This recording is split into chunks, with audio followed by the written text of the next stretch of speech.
Welcome to The Joy of Sewing. In our last episode in this series on learning to sew, we are going to touch on the finishing touches, which mainly revolves around putting a nice finish on your project. Although some of these tips and tricks you'll actually do throughout the process of sewing, from pattern to fabric selection to assembly, all the way to your final project. But I would definitely like to take the time and share with you a little bit of tips on pressing. I think there are some myths out there when it comes to ironing as opposed to pressing, what the difference is. Do you really need to do that while you're sewing? And so the critics kind of disagree in a couple areas. Some people say, wait until you're all done and press, and others are press as you go.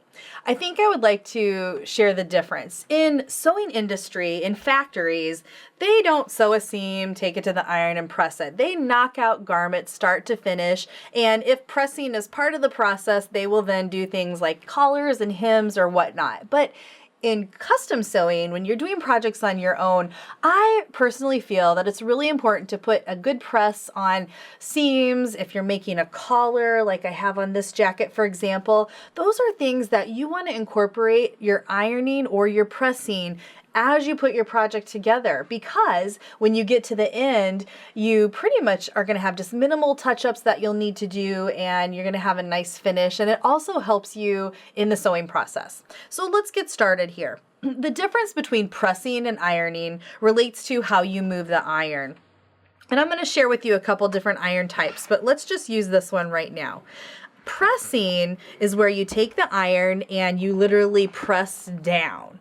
So you're going to do this on areas like a dart, for example, if you want to put a nice crease on something, a hem, if you want to fuse an interfacing to a fabric, you're not moving the iron. Most of the time, when you're doing garment construction, you're going to be pressing. You're not really going to be moving and running that iron over the fabric, which is what ironing is. That's like when you take your pillowcase and you're getting some wrinkles out of it, or if you have just a large piece of fabric that you're trying to get some of those wrinkles out, that's really where you're going to be moving the iron.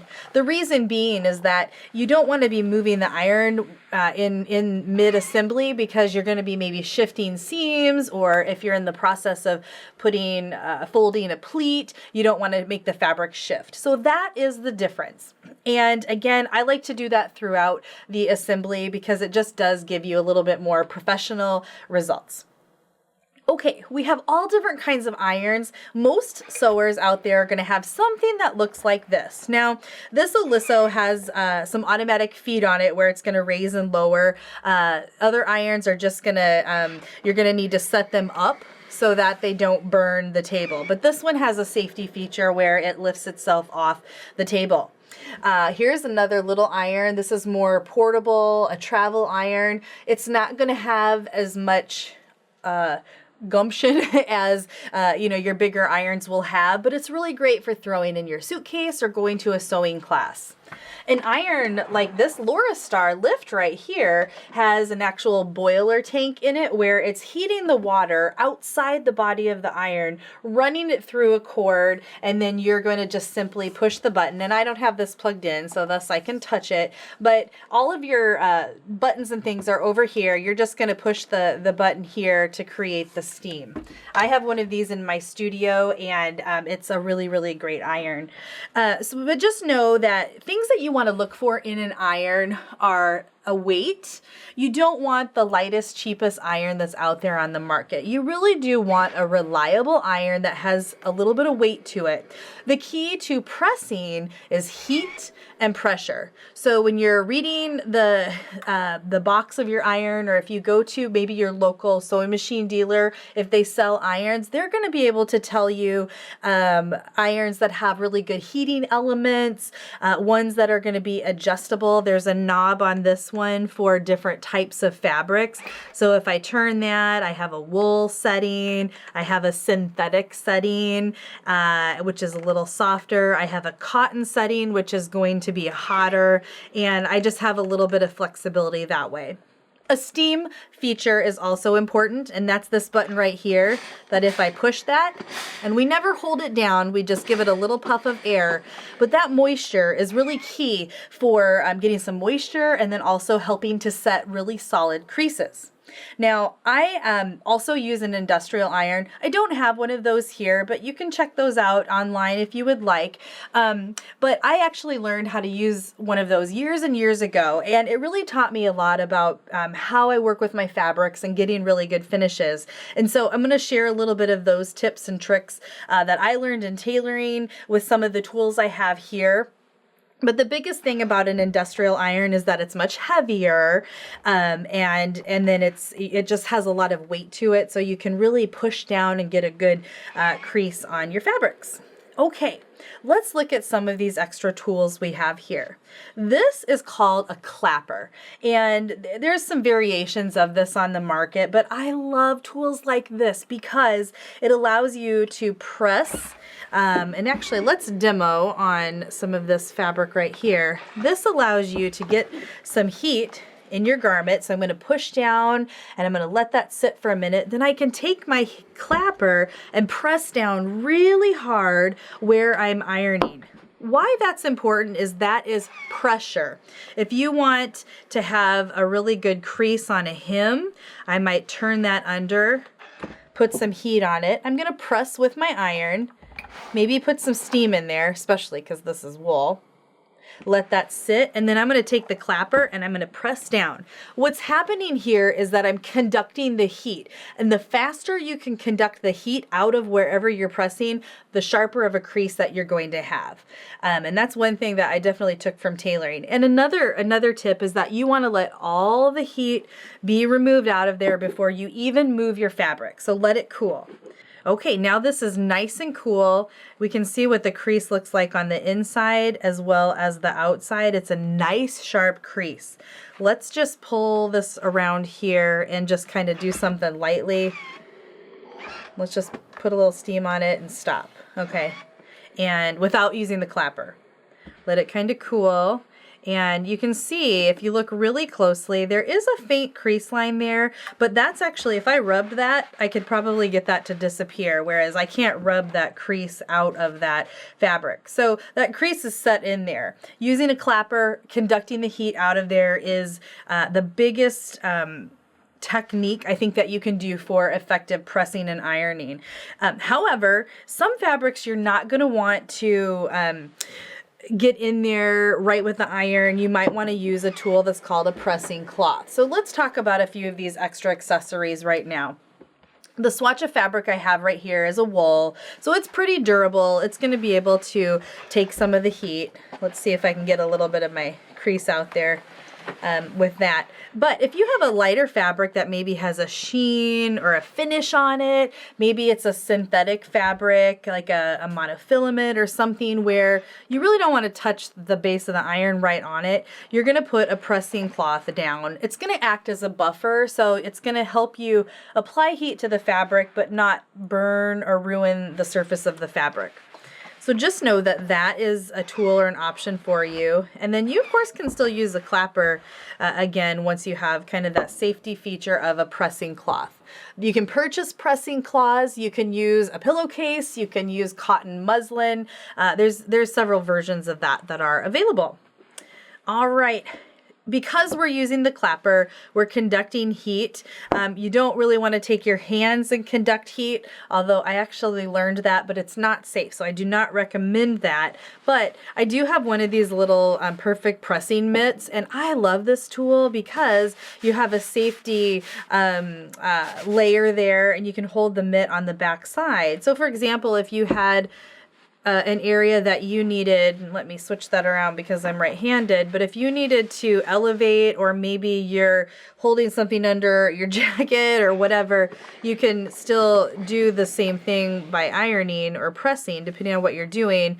don't leave it there for a long extended amount of time. You can take your clapper and you have a buffer between your skin and the fabric. I can feel a little bit of heat there, but I'm certainly not in any danger of burning myself. But use with care. And okay, we have a Teflon plate. This is another good friend of sewers. This is great because it allows you to distribute the heat more evenly. Now this one doesn't go to this particular iron, but most iron brands there will be some universal sizes in Teflon plates that you can get and that you can attach to your iron simply by running it underneath the front and then pulling the cord around the back. But you can see that there's all kinds of holes in this plate. So when the steam comes out, instead of coming out of the tip of the iron or down the sides, like if we look at that here, if we look at the base of the iron, you'll see the openings in there. That's where the steam is coming out.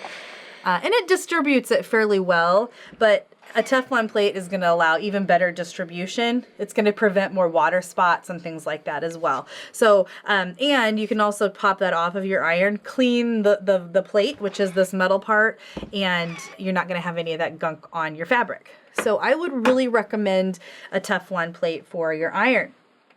Some fabrics like velvet or, oh gosh, anything that has that pile or nap on it, you're probably going to want to use some sort of velvet board. Bare minimum, a towel works as kind of a mock velvet board, but here I have two different options available, and this has a nice kind of feels like a puppy dog or something with really, really short fur. So I can feel that as I run my hand across it. And what this does is when I put my fabric on that, instead of pressing the fabric and the fibers flat, they're allowed, if I use my hand, the fibers go down into the pressing board. I can press the top surface, but the little fibers hanging down, they're unharmed. This one's pretty readily available, I think, in most sewing stores and online, but an even better option is an actual pin velvet board. And these are kind of expensive and they come in a few different sizes, but once you buy one, I mean, one lasts a lifetime. And again, it's so spiky. There's very fine little pins in there. I mean, there's millions of them in there, I'm sure. And then that actually is the ultimate, because when I put my fabric on there and I can press, the little pins, they don't collapse. So if you can get one of those, that's a beautiful tool for sewing. And let's move on here to one more thing before we talk about fusing our interfacings. Any pressing things like best press is also really good if you're trying to get those creases. It's a setting agent. Some of them have some really great fragrances to them as well if you like that. And there's some different options out there, a little bit nicer options than just flat out starch. Think of like starching a man's collar, that sort of thing. So, you can look into those and try that if you would like. Part of our sewing and finishing revolves around being able to apply those interfacings. Go ahead and reference the episode about fabrics where I mention our interfacings, which really are a type of fabric. And these are things that you put into your garments. I have a collar here. You would put some interfacing in a collar, maybe down the front of a jacket where you're going to stick some buttons, any area that you need a little more stability to your fabric. Sometimes you're going to have interfacings that are fusible, which means you iron them on. Now, the first thing you want to do is feel the interfacing and see which side the gunk is on, or the glue, and you can feel it. The side is smooth, and if I flip that over, you can't really see it, but I can feel that that's the side that has the adhesive. Now, I want to point out a couple little tricks for doing this. First of all, you want to preheat the fabric that you're going to be adhering this to. Now, this might be a case where I'm actually going to move my iron around. I might put a little bit of steam into the fabric just to warm it up, because steam is going to be hotter. Steam burns actually can be some of the worst kind of burns. So on your irons, make sure that you're not using a setting any higher than you need for the fabric that you're working on. And never, again, press that down constantly. You want quick little bursts of steam. Then you can kind of get a facial too. All right, so we've got this warmed up. What I like to do is lay my interfacing down, and I do like to hover the iron over it just a little bit because I'm warming it up. I'm not activating the glue, but I'm warming it up, kind of getting them both ready to be joined together. Once that happens, whoops, I have a smaller area here, which is just fine, but at home you'll probably be working on a larger ironing board, or there's some big mats that you can get if you have a large table as well. Okay, so we're ready to apply this interfacing. What I have here is actually called a fusing knit. It's one of my go-to interfacings, and although my wool fabric is not a knit, I can actually use a fusing knit on a woven fabric. And depending on the interfacing that you have, it usually will tell you an adherence time, such as it takes, hold the iron down there for 50 seconds or whatnot. I'm not moving as I'm putting interfacing on. I'm just leaving this in place so that it's warming up. All right, and I'm going to test a sample before I ever put this in a garment. I'm going to let it cool. I might even use my clapper just to kind of conduct some of that heat out of there. And then I'm going to make sure that's cool. And then I'm going to go in and test and see, how well that adhered. And this actually, that adhered beautifully. So I'm going to move my iron and I'm going to go ahead and go all over the fabric. And once I do that, or whatever size piece of pattern, usually it's just a smaller piece of a pattern, like a collar or a pocket or something. So it's never usually large areas, although you certainly can put interfacing over an entire yardage of fabrics. There are some brands of bridal gowns that actually do that. I'm going to check my fashion side of the fabric. I'm usually going to go in and actually add some heat to the front of the fabric as well, just to make sure that it's bonding completely. Let it cool, possibly use my clapper to conduct the heat, and I've now added a beautiful piece of stabilizer to this fabric. The idea with interfacing when you're fusing that on with your iron is that you're adding some structure, but you don't want it to bubble or ripple, and you want it to look flawless on the fashion side of the fabric. So if you put that on there and it looks really funny, or you can see it bubbling, you're probably going to find out that that's probably not either a good interfacing, or it's not compatible with your fabric. So testing and just doing a little sample is always a smart thing to do in sewing. But I think that turned out beautifully. All right. And interfacings actually can be a really enjoyable part of sewing, I personally think, because you can really change how a garment or something looks just simply by putting an extra layer in there. Okay, we've got our pressing ham, which is definitely worth mentioning. Every sewer should have one of these. There's different shapes and sizes and sometimes different finishes, but this is such a great tool. It's also meant to help shape and conduct heat, but the idea is that you have a three-dimensional area. I use this a lot in sleeves and collars, but you can actually put your fabric around the ham and mold and shape. So if you're using a wool and you're making a sleeve, for example, you can literally shape your sleeve around there. And what we know about wool is that wool, once you heat it, it has like a double helix structure, basically. If you think of DNA, that's what wool is. And so when you heat it, that shrinks up, and it's like, if you've heard of wool felting, once you shrink that wool, it does not go back. And that's why when you use one of these and you shape a sleeve, it's permanently setting it in that shape. So your tailor's ham is a really great tool. Many other uses for that. Sometimes I just lay mine flat, and I might have a hem that I just want to elevate a little bit from my iron. Put some heat in there, use our clapper or our mitt. So I might even just use that to elevate something. So be creative. I think the more you use that, I almost never go to my iron without using my pressing ham and my clapper. Those are my go-to notions. So you can see that ironing and pressing really can add a lot to your sewing projects. And I think aside from that, you can iron along the way, but once you're all done with the garment, go on in, put some steam in it. You can hold a garment up on a hanger and just put some steam in it that way. Usually if your iron has a good power behind it, the wrinkles might fall right out of there. So you can steam, you can iron, and then you can press. 3 different things that you can do to finish off your garment And last but not least, go over your project. Like I have a little yarn right here sticking out. I might be able to pull that out of my seam, but clip any loose threads and double check your seams that everything looks good, that your snaps are sewn on tight, and you are ready to enjoy your sewing project that you have spent so much time making. And the more you sew, the faster you're going to become and the more exciting projects you're going to create. Thanks for joining me during this series on learning to sew. If you're a new sewer, I hope I have encouraged and inspired you with some tips and foundational skills to get you started in your new hobby. A big shout out and thanks to Baby Lock Sewing Machines for helping me to get this information to you as well. I'm so passionate about sewing and I hope you are too.